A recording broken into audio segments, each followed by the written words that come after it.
Rozana Radi ka ndarë më shumë se kur detaje nga marrëdhënia e saj me partnerin shpëtimin, duke e cilësuar atë si një burim të rëndësishëm forcë në jetën e saj. Gjatë pjesëmarrjes së saj në BBVIP, Rozana foli hapur për ndjenjat dhe për kushtimin ndaj shpëtimit, duke theksuar se ajo e le atë të lirë për të bërë zgjedhjet e tij. Kjo është një shenjë e vërtetë e besimit dhe dashurisë që ndajnë për njëri tjetrin. Andeta, motra e Rozanës, po ashtu e vuri në dukje rëndësinë që ka shpëtimi për Rozanën, duke thënë se ai është një nga ata që i jep forcë dhe mbështetje në momentet e vështira.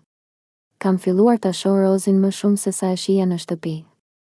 Ju shpreh ai Andetës, duke nënkuptuar se lidhja e tyre është bërë më e fortë gjatë kohës së tij jashtë shtëpisë. Rozana dhe shpëtimi kanë kaluar shumë eksperienca së bashku, dhe kjo ka kontribuar në ndërtimin e një marrëdhënieje të shëndosh.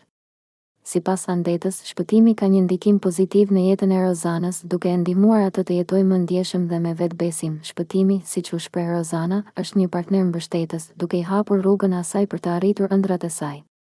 Më shumë se një partner, ai është bërë një mik i afërt, gjë që është e rëndësishme për Rozanën në këtë fazë të jetës së saj. Këto biseda ndërmjet dy motrave na japin një pasqyrë interesante mbi dinamikën e marrëdhënieve të tyre. Është e qartë se mbështetja emocionale është thelbësore për Rozanën, sidomos në një ambient kaq konkurrues si BBVIP. Vlen të përmendet se Rozana, me zhvillimet e saj artistike dhe me performancat në skenë, ka arritur të qëndrojë në qendër të vëmendjes publike. Ajo ka përdorur platformën e saj për të adresuar çështje të rëndësishme dhe për të parandaluar një imazh pozitiv për veten dhe për ata që e mbështesin. Përmes rrjeteve sociale, Rozana ka ndarë përvoja dhe momente të veçanta në marrëdhënien e saj, duke inkurajuar ndjekësit ta ndjekin atë dhe shpëtimin në këtë rrugëtim të tyre të përbashkët.